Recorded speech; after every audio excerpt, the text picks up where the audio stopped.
no. Oh, no. Howdy, howdy. It's a well-oiled machine around here.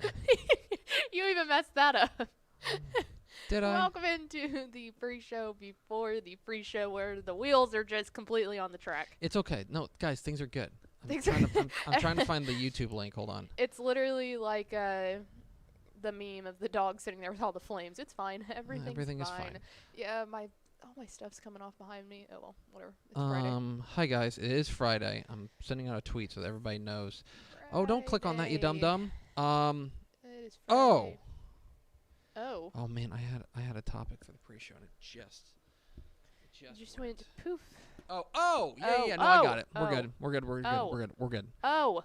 I want to direct you to an article that I really enjoy. I was waiting for that I wrote. No, I'm not. I am vain. I am not that vain. I want to direct you to an article. It's at the Atlantic's website, theatlantic.com. You may have to search for it. I'll tweet out. I think I tweeted out a link the other day. I'll probably re-up the tweet because I found the article really, really enlightening. And the headline is, "The most likely timeline for life to return to normal." Interested? Yeah? I mean, that's kind of what it is. And so it's a gentleman by the name of Joe Pinsker. And Joe Pinsker talked to a bunch of epidemiologists, a bunch of doctors, a bunch of smart people, bunch of people who understand what's going on. And he asked them, let's talk about timeline. Like, I think that's the big question everyone has on their mind is like, when are we, like, I think. Well, apparently there's a legitimate announcement coming out about that soon, but that's a whole other topic. Shout out Johnson & Johnson. I think there's a weird thing going on. Really? I think it's happened. Hold on. I'm not talking about that weird thing. Like gestures broadly. A weird thing everywhere. What I'm talking about is I think over the last 6 months, we have and to be clear, there have been some very, very bad times with COVID-19 in America, and it's still a big problem in America, to be clear. But I think over the last 6 months, we have gone from people probably being too optimistic about COVID-19 and their trajectory and things like that, to now, it's like there's a lot of good news out there, and there's a lot of reasons to be positive, and there's we don't have to be as doom and gloomer. There's another article I read of like we need to prepare for the possibility that something good might happen. You know what I mean? Like we're all kind of in that everything's been so terrible for the last year. No one wants to get burned again. Exactly right. And so we're kind of protecting our hearts. Yeah, you don't want to keep hoping for stuff and then just getting the carpet pulled out from underneath But you. I do think there's a lot of legitimate good news out there right now. And I think that's it's like I especially there were a lot of times during the past year where I've been very like the reason we don't talk about COVID-19 on this show is because it'll just bum me out. Yeah. But I think there's a lot of reasons to feel optimistic. We're not there yet. So this article, it's the most likely timeline for life to return to normal. Talked with a lot of doctors, people who understand the pandemic.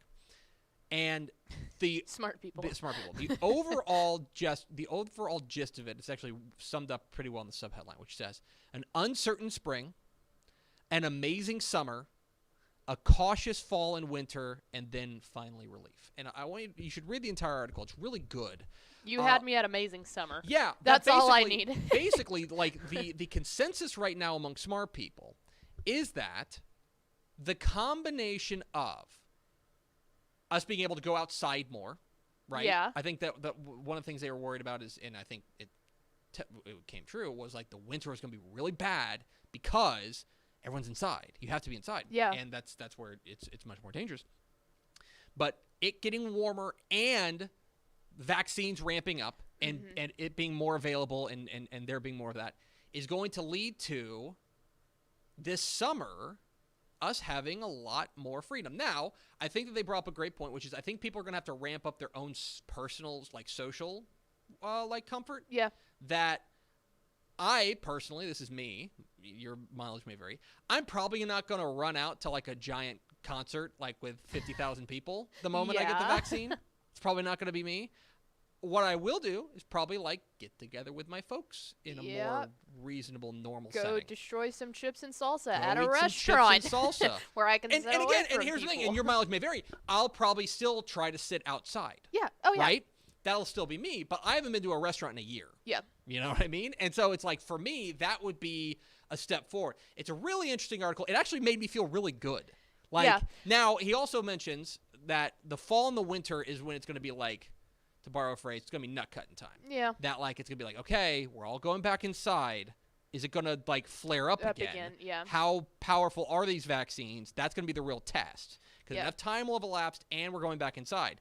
But then, if we get past this fall and winter, we could be – we're never going to be rid of it, but we could be through almost all of it. Yeah, I think the thing that summer just makes me happier, well, one, just in general life every single year of my life.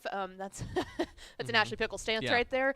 But you're so right where we can the availability to do, even if you don't have the vaccine yet, the availability to get to go do things in the summer just broadens because it is warm outside. So if you want to go change your scenery, you can go sit by a body of water way away from people. You can get on a boat with 4 people and not not have to go through all these plans of do we quarantine 14 days before we get together? Exactly. Yeah, right? And it's you're not just stuck in your house going, it's really stinking cold outside and I can't even really go for a walk and enjoy it right now. I'm going to start the show here in just a moment, but I want to read this brief paragraph, brief piece. It's in the Atlantic. It's called The Most Likely Timeline for the Life to Return to Normal. Quote, barring some variant that is really just crazy, I expect the summer to be a lot like the summer of 2019. Andrew Neumer, a public health professor at UC Irvine, told me. Based on the drop-off in cases and hospitalizations over the past few weeks, he thinks life could even return to close to normal as soon as May. Other experts I consulted were slightly less optimistic, but they generally agreed that at some point between June and September, the combination of widespread vaccinations and warmer weather would make many activities much safer, including having friends and family over indoors, taking public transit, being in a workplace, dining or inside restaurants, and traveling domestically. All that sounds great. I like that. So, light at the end of the tunnel. Let's be positive. Let's think positive. But still be smart. Still be smart. It's not over yet. But things are going good. Good. So we like there's good. reason to be optimistic. Okay, hit the theme expo.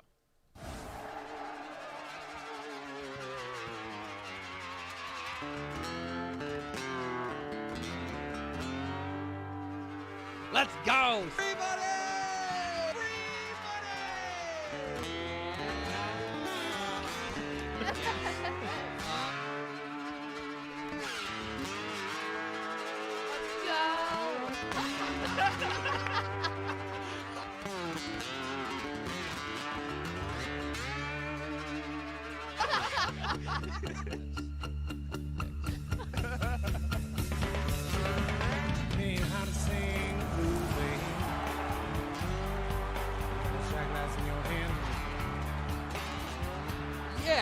Yes, y'all.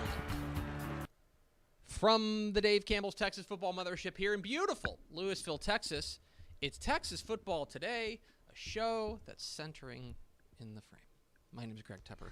I'm the managing editor of Dave Campbell's Texas Football magazine, texasfootball.com, a corresponding website. Thank you for spending part of your day with us. Whether you're watching us live at texasfootball.com or on thefacebook.com or on YouTube or on Twitch, or you're listening to us on the podcast, which you can subscribe to on the podcast vendor of your choice. Either way, thank you for doing your part to support your local mediocre internet show. I am sitting over there at the helm today. She's making us sound good. She is the Duchess of the Dorks. She is Ashley Pickle. Hello, Ashley Pickle. Hello. Happy Friday. Happy Friday. It is Friday.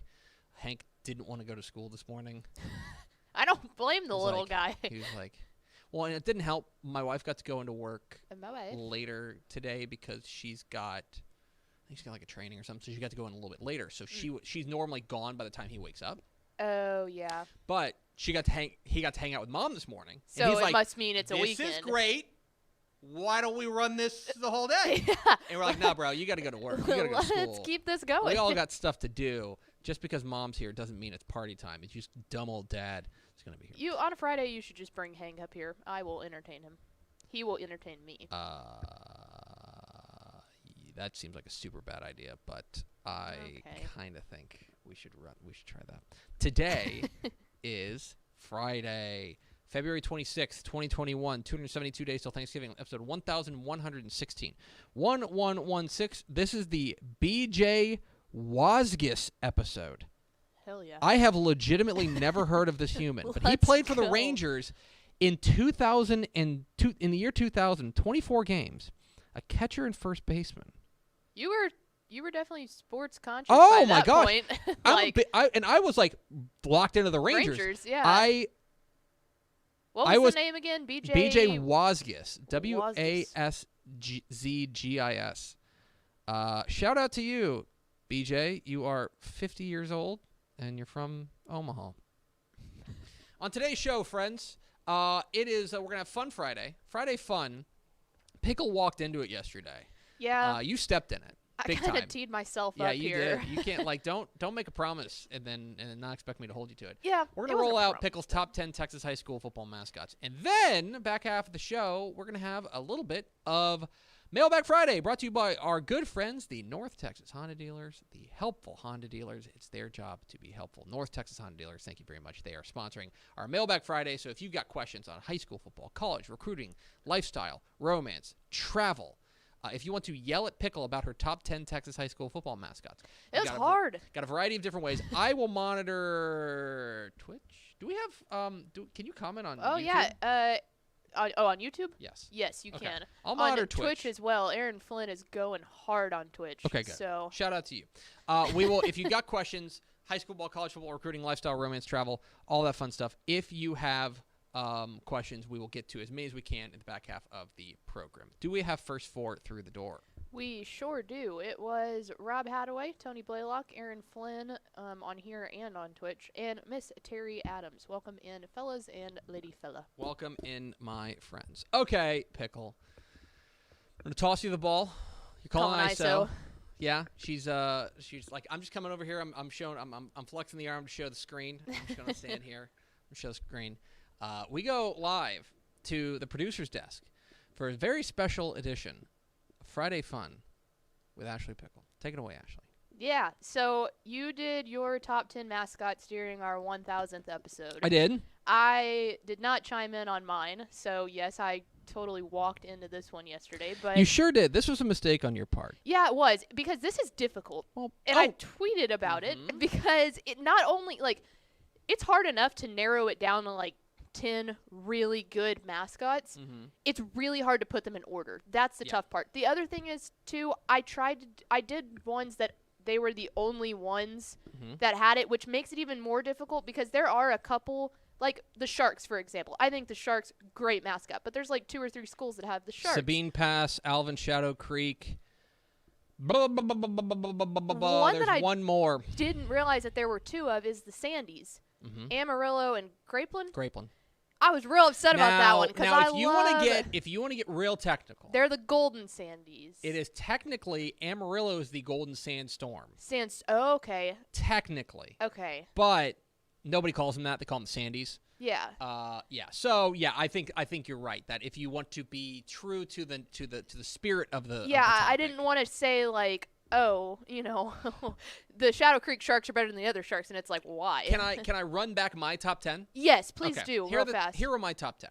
Number 10, the Foxes of Caddo Mills. Number 9, the Goats of Grosbeck. Number 8, the Armadillos of San Saba.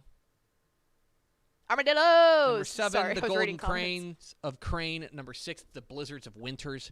Number 5, the Pied Pipers of Hamlin. Number 4, the Wabash Cats of Itasca. Number 3, the Apollos of Houston Sharpstown. Number 2, the Punchers of Mason. And number 1, the Plowboys of Roscoe. Those were my top 10. Nice. I like it. Okay.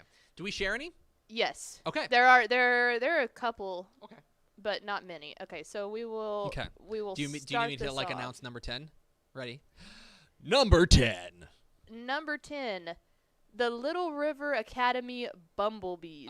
They are the only bumblebees. So this is interesting because it is. It's a wild card. First of all, I like it. First of all, shout out to that yoked bumblebee. That's my favorite part of it. Yes. He's swole. Very good. Here's another thing. Now this is interesting about the bumblebees.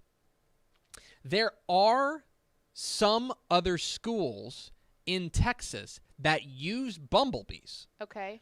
But I'm going to allow this because, for example, I believe that Stephenville, who is the Yellow Jackets, I believe their girls' team is like the honeybees or the. Okay. Or there are sometimes, you know how sometimes some Right. schools have like for Like example, Mason, the punchers and the the cowgirls. Yeah. and then I believe that Hereford, which is the herd, I want to say them, which is or there's some team that the mascot's a cow. Uh-huh. And the girls' mascot is like the Warriors, something like that. Yeah. You know, yes, I'll think of that. But okay. Yeah, you don't want the lady cows or the lady heifers. Yeah, that's you don't want that. It's probably a little insensitive. Yeah, it's a little tough. But okay, number 10, the Little River Academy Bumblebee. I like the swollenness of it. I also like that so many schools are the Yellow Jackets, and they went with something different. Like, it's basically the same thing, but it's different. Zig so when they zag. swole bumblebees, Okay, ready? big one on that.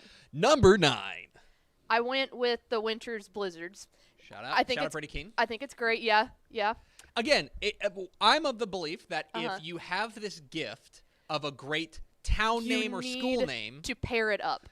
lean in. Lean in. I like the alliterations where they start with the same, and then something like this where it's handed to you.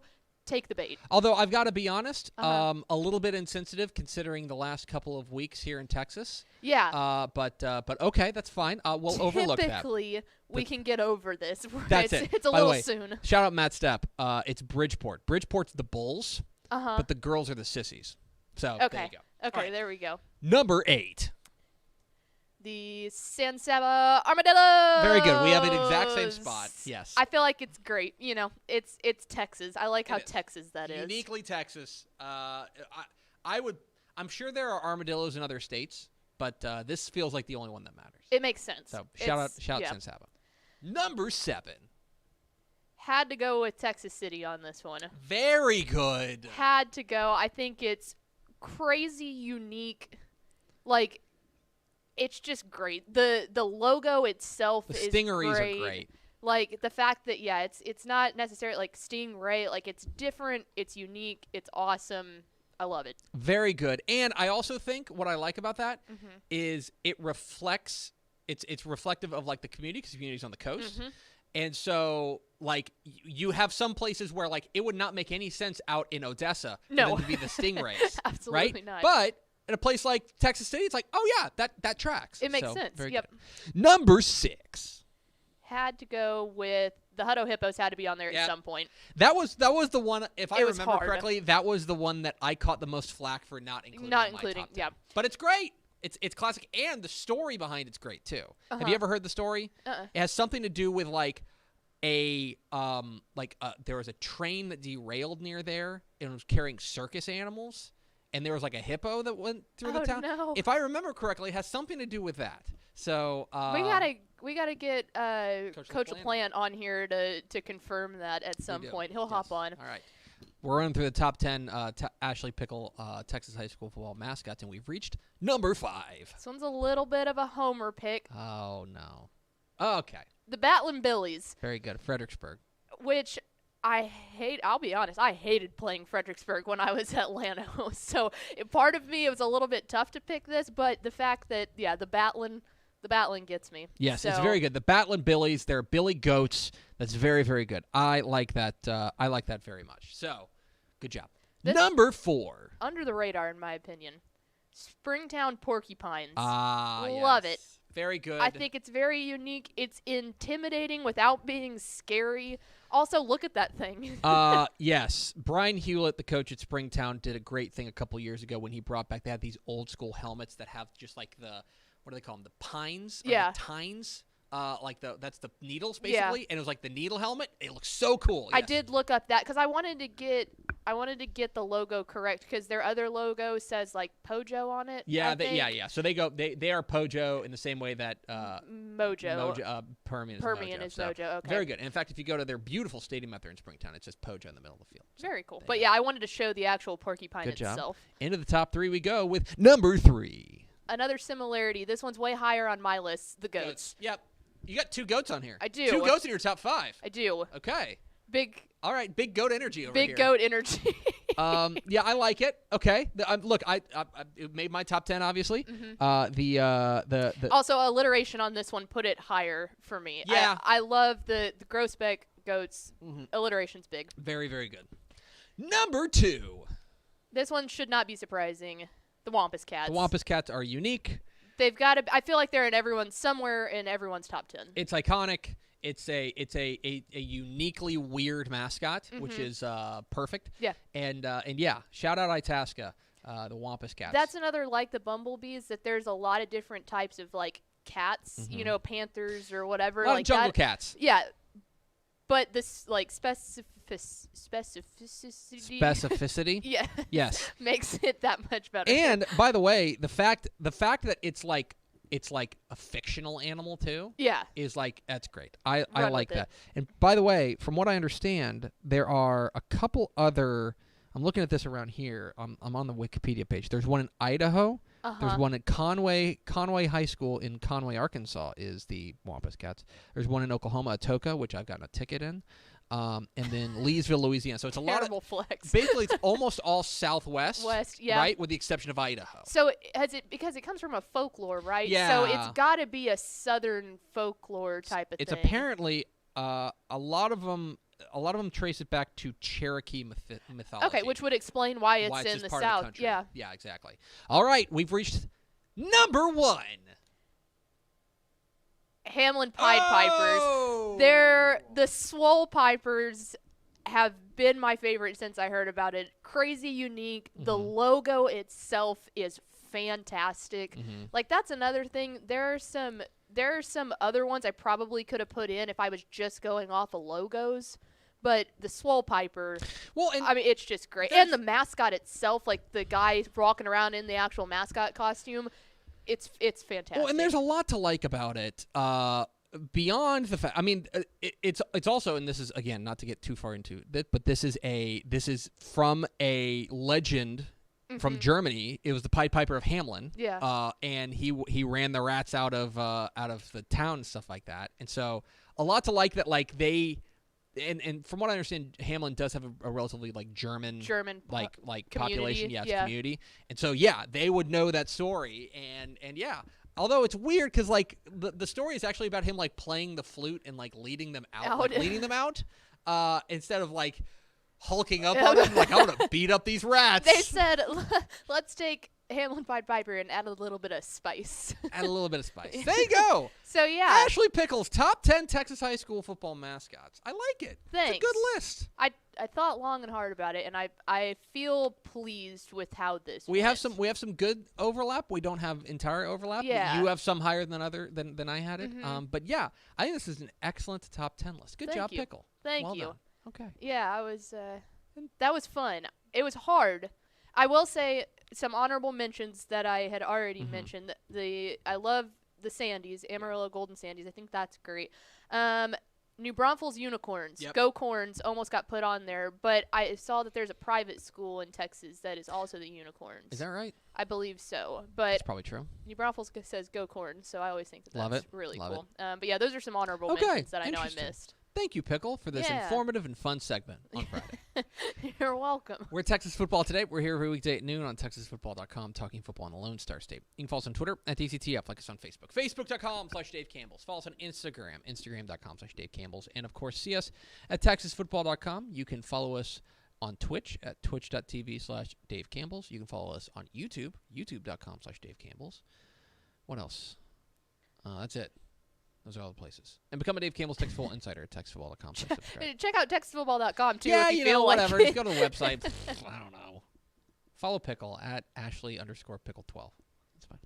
Yeah. All right, Pickle. It's time for Mailbag Friday. Brought to you by our good friends, the North Texas Honda dealers. It's their job to help. They are, or they're here to help, I think is the phrase.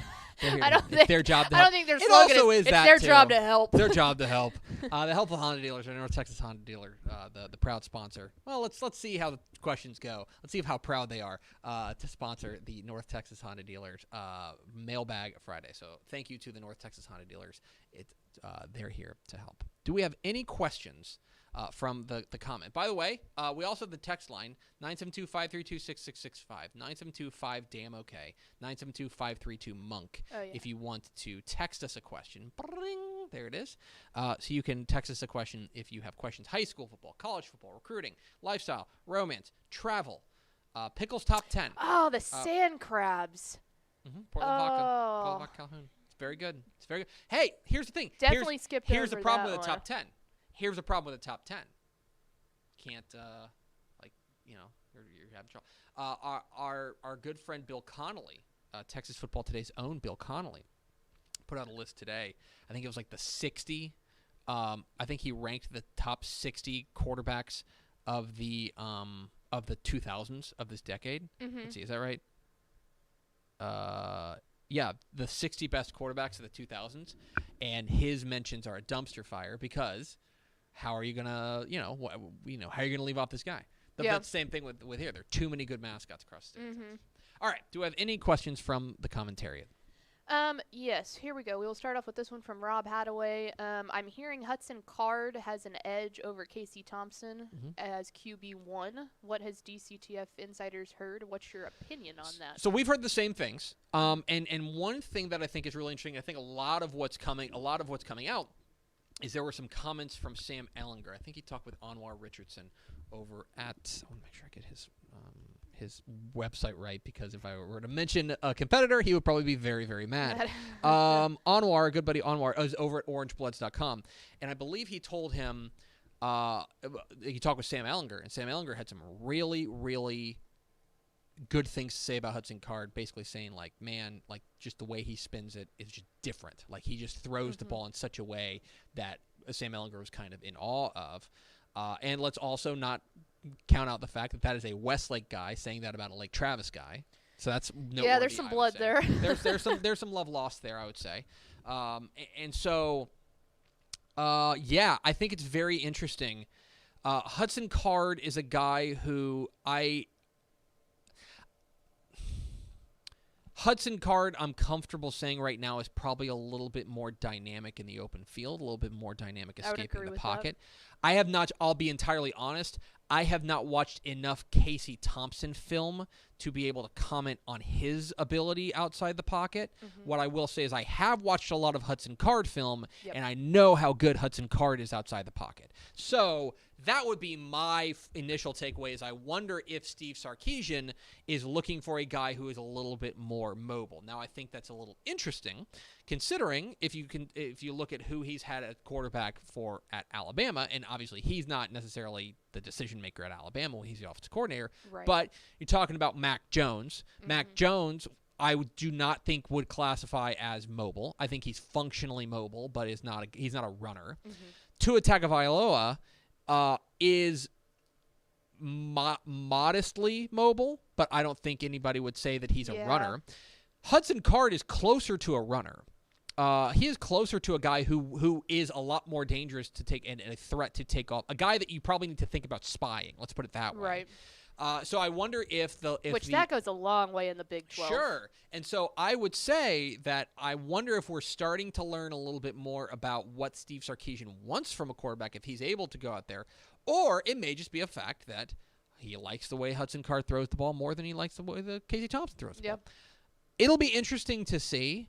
I feel like a little bit of it too is we also it's hard to say anything right now because we don't know what kind of a head coach Sark is. Like, which one does he go for? Which one does he like? That's the other thing that makes this like, well, is he looking for someone who's more mobile, or does he want to stick with the same Alabama type of let the receivers do the work type of thing, Yes. I'm very interested to see the quarterback. But I think a lot of people are focusing on who's going to take over for Kellen Mond at A&M, and I think that's a big question too. I think that there's, if you think about it, there are questions at all four. No, Max Duggan's back, but 4 of the 5 Power 5 teams in the state of Texas are replacing quarterbacks, right? Now, Alan Bowman, we can certainly talk about whether or not he was the starting quarterback at Tech, but Texas is replacing Sam Ellinger, A&M's replacing Kellen Mond. Baylor's replacing Charlie Brewer, and then again Alan Bowman. Your mileage may vary as to whether or not you considered him the starter to begin with. So it'll be very interesting to see, and I think we'll learn a lot about the way that Steve Sarkisian wants to run a program if he's able to go out there and depending on who he chooses as the quarterback. So keep an eye on that. What's next, Pickle? This is a kind of a programming question that we've gotten asked a couple times this week. Sure. And it really is a question for everyone's favorite Ishmael Johnson. But there has been some demand for one show being about basketball before the state championships happen. That's an interesting idea, and definitely one we haven't thought of. No. I'm kidding. Stay tuned. That's all I'll say. All I'll say is stay tuned. We have some things in the works. We're trying to we have some things in the works. I'm not at liberty to expound on that. I will say that's a good idea. I think we and it's a good idea that we share. I think we can definitely try and work ish into a segment at least before the state championships. I will. Happen. Yes, there are. I think there are bigger plans, but yes, at the very least, I promise you at least a little bit of Ishmael Johnson talking high school basketball before state championships happen. Don't worry about that. We're on the same page there. So, good question. What's next, Pickle? No questions yet. If y'all have more questions, please send them in. Come on, you people. But I will ask you a question. Okay. Right now, we've all been locked down for basically a year now. Mm-hmm. If money was not even an issue, if you could go one place for a week right now, anywhere in the world, where would you go? You said travel was... You said a week? Yeah. If you could go for... okay, so by the way... Go 2 weeks, because then that kind of opens up a little bit. That changes my opinion either way. Okay. Are we working under the assumption that we're going to poof COVID away? Like COVID no longer exists? Say literally Everything's there open. is not a worry in the world. Money does not matter. We're back to COVID March 2019. March 2019, okay. And you were given a trip allowance that just you could go anywhere. See, here's the thing. You said a week, and I'm saying the place I want to go, I don't want to go for a week, but I do want to go for 48 hours. Vegas. I got that itch, baby. I am itching very, very hard to go to Vegas because I think everybody here knows that I'm a degenerate gambler. But yes, that Vegas is one of them. I've always said that the place I want to go the most is Japan. That's interesting. Go to Tokyo. I would want to Tokyo and kind of surrounding areas. I would want to time it because. And I don't want to go during the Olympics because the Olympics are just a mess. And I've been to the Olympics. So that's cool. Where? Atlanta. Oh, okay. We live there. Yeah. And so the thing that I would say, I would want to time it so that it's not during the Olympics. And also, I want to go to a baseball game in Japan. I was going to ask, is there a event type of thing that you're really wanting to, or is it just because it is so different from here? Like it's a total culture change. It's a culture change. Everything's ancient, which is amazing. Okay. Like everything we think of as old over here is like way new. Is just tiny babies compared to what's over there in Japan. I love the history, and it's an elite. I think the food there is awesome, and so yeah, that would probably be the place that I would zap to if you gave me the opportunity. Why? I bet you're thinking beach. I would go to Australia in a heartbeat. Okay. I have always wanted to go to Australia. I've said that's probably my next like big trip that I would enjoy going on. Mm-hmm. Yeah.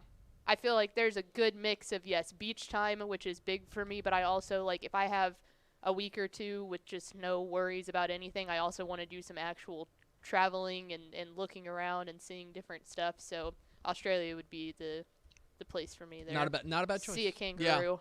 Yeah. I think that would be pretty sick. Yeah. Meet a hot surfer guy. It's all in the works here. I need to go to Australia. All right. There's also I will also say that like I think one of the reasons that Japan would scare people off is the language barrier. Yes. You know what I mean? That's obviously not a problem there. Mm-hmm. I really enjoyed when I went to Ireland because Ireland kind of had that. It was a really good mix of there's no language. I mean, there is because those people talk crazy. Shout out to OSW Review, but they talk a little bit crazy, but it's still in the same language. It just takes a little bit longer to figure out. Oh yeah. They're nice, and that we share a common. As long as you're drinking, they don't care who you are or where you're from. we share a common interest. Yep. In that, and being a little bit Irish, as you can tell by my complexion, helps there. Okay. Do we have any other questions? Yes, we do. Now they started coming in. Good, you jerks. We'll go to some football real fast. Tim Latimer asked, "What do you think of Reuben Owens, who recently, big Texas, very recently, big Texas show tonight? It was last night, early this morning, something like that. Last night. I went to Betty by. But apparently, while I was tucked away in my little football bed, arguably the number one recruit in the class of 2023, Reuben Owens, the running back from El Campo, committed to Texas. Couple of thoughts. One, continues a heater that Steve Sarkisian's on, especially on the offensive side. I think when you hire a guy like Steve Sarkisian, who is known as an offensive guru, who was the offensive coordinator for the national champions, right? Mm-hmm. When you hire that guy, you expect people to want to come play for him. I think that you are seeing that a little bit there. I think that there is a lot of time between now and signing day for him, and an early verbal commitments are non-binding. But that said, this is a really big get for them. Especially considering, if you look over the course of their, they have Bijan Robinson, right? Obviously, he kind of represents the future at the running back spot, or the immediate future. But if you remember, recently, they have not been super deep at the running back spot. They've had to move like Rashawn Johnson over from fundamentally like quarterback / wide receiver to running back. So they have not been super deep.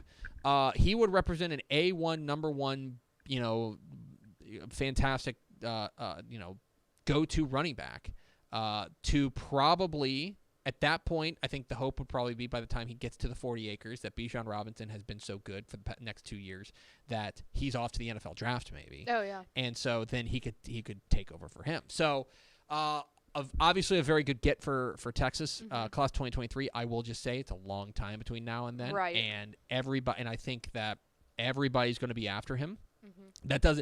This is not going to stop his phone from ringing. Oh no. I do think that obviously for them to get this early pledge is very, very promising and may signal that Sarkisian's message is landing, especially offensively. I was going to say, I think too, it kind of sounds the alarm for other 2023 athletes. Like, ooh, okay, well, if he's going to go sign there, like.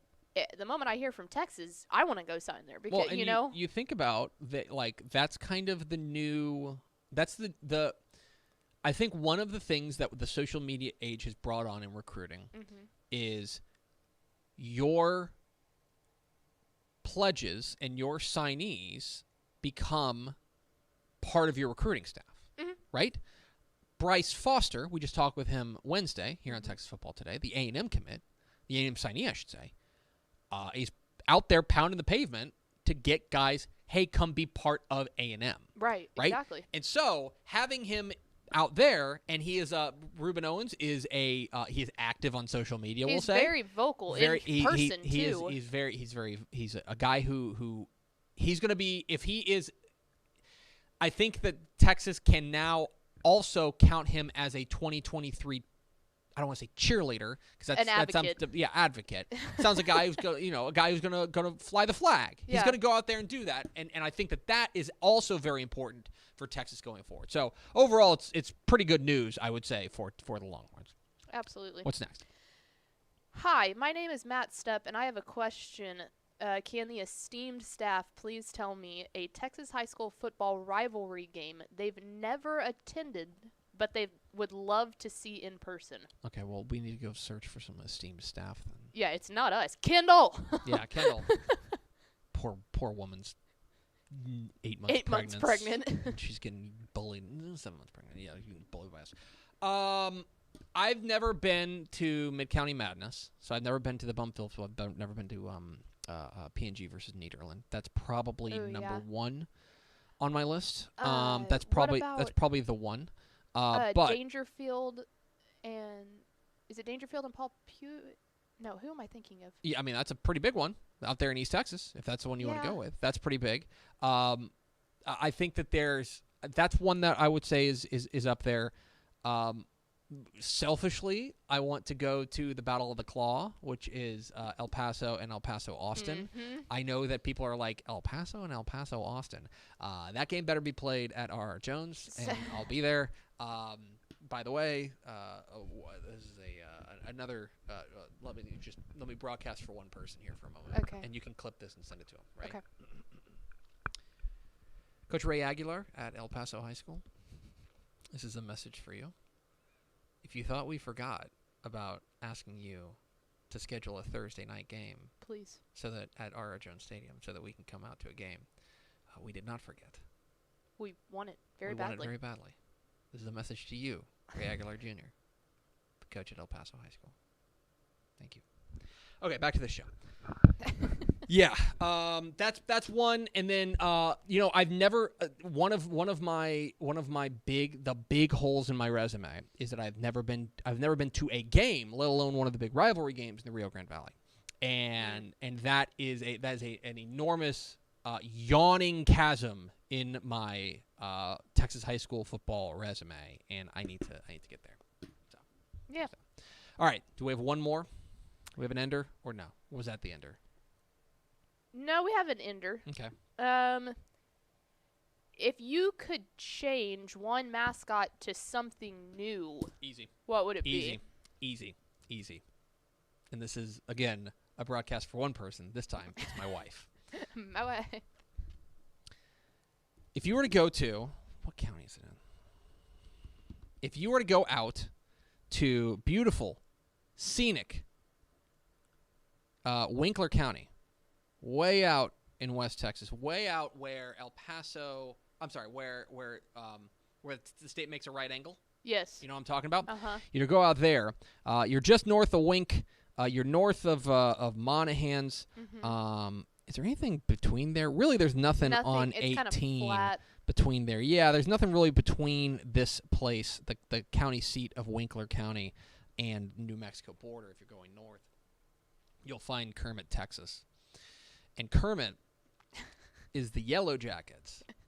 And I want to be very clear, hey, I like Yellow Jackets. Mm-hmm. You're a Yellow Jacket. I was. Sting 'em. You're a Yellow Jacket. An orange Yellow Jacket, but a Yellow Jacket I like the nonetheless. Yellow Jackets. Growing up when I lived in Atlanta, I liked Georgia Tech. There you go. Georgia Tech, the Yellow Jackets. Jackets. Mm-hmm. I'm a rambling wreck from Georgia Tech and a hell of an engineer.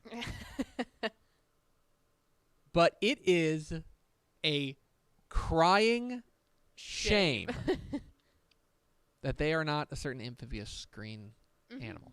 Okay? Yeah. And I understand that there is probably some copyright issues to go along with that. Yeah, that is okay, yeah. You got to be super careful about that. Mm-hmm. But that has been my long-standing... I feel like the frogs shouldn't be copyrighted. Which, now, by like, the way, the frog, totally by the way, I believe that there is... so Lake Worth is the bullfrogs. They're the bullfrogs. But from what I understand, that is the only frog or frog-adjacent mascot in the state of Texas. It is a slam dunk. It is tailor-made. That is the one that is always stuck in my heart. Stepp said they're maroon and gold Yellow Jackets too, which makes it that much more frustrating. Come on! Okay. I'm gonna move to Kermit. I'm gonna become the mayor. Or I guess I got to be like I'm gonna get elected to the school board. Yeah, you don't even need to be the mayor. My only issue I'm gonna run on is we're changing this mascot to the frogs. 'Cause come on, guys, it's there for you. It's like if there were a town named Mickey. Yeah. Or a town named Fozzie. The mice. If there was a town named Fozzie. And you named yourself the Elks? Yeah. Come on! We're better than this. I always said real fast, and I'm just going to throw that out there again for anyone at the Atlanta scoreboard who might be listening, but you should be the Atlanta Llamas. Spit 'em. What was that? Spit. Yeah, I'm on board with that one, too. It should be that. It's alliteration, too. You've got LL. Oh. Lano. Oh. Llamas. Pickle. Come on. Pickle. I get it. You don't have to sell me on it. There. It's going to do it for us. Thanks for spending a little bit of your day with us. Follow us on Twitter at DCTF. Like us on Facebook, facebook.com/Dave Campbell's. Follow us on Instagram, instagram.com/Dave Campbell's. And, of course, see us at texasfootball.com. For Ashley Pickle, I'm Greg Tepper. Vince Young, please get your Player of the Year trophy. We'll see you Monday on Texas Football Today.